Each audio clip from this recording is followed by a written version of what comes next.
No matter how hard you've worked in life to keep a squeaky clean reputation and a good name for yourself, there will always be those who are willing to cast aspersions in your direction. They're going to sling mud at you just to see if they can make you as dirty as they themselves are. And they rely upon it. And the reason why is because you're some kind of a threat to them.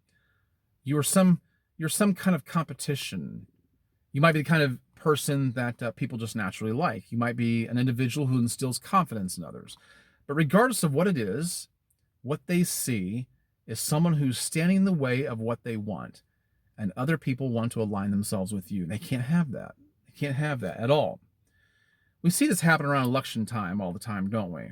The name calling, the mudslinging, and it gets really dirty. And people say all sorts of things, but what politicians rely upon is changing your perception. They don't care. It doesn't matter to them whether something is true or untrue. What they care about is perception.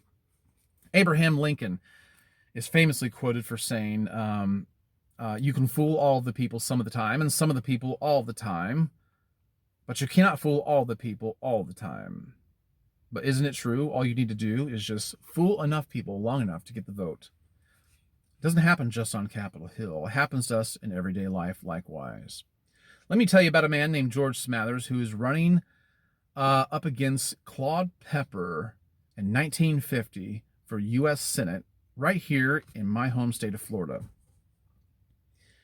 Smathers couldn't come up with anything negative to say about Claude Pepper.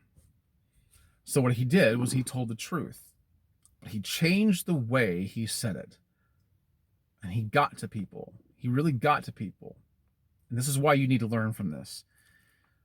What Smathers told the voters was that Claude Pepper was a known extrovert. I know, scandalous, right? He picked on his family likewise. He told the people that that Claude's sister was a thespian and that his brother was a practicing homo sapiens. And then he went on to say that while Claude was in college, that he openly matriculated, and that before he got married, he practiced celibacy. And you say to yourself, well, that's kind of stupid. There's nothing wrong with any of that. Listen, not everybody knows what you know. And not everyone's going to really listen, and not everyone's going to do their research. So when people speak ill of you, when they sling mud at you, sometimes you're going to get dirty no matter what. No matter what. And sometimes they will be successful in changing the opinion and perception of others. How do I know that? Because George Smathers won that election. Can I say that it was because of what he said about Claude Pepper? I don't know exactly, because Smathers later on denied making those statements.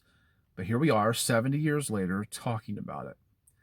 But what I want to emphasize to you is that that no matter how hard you try to be a nice guy, and no matter how willing you are to go to great lengths to make sure that your reputation is intact, sometimes people will not see it that way because others have been whispering in their ear, or perhaps crying it from the mountaintop, that you're either something other than what you are, or that you are what you are, but they have a particular way of saying things that change people's minds. And you're not going to like it.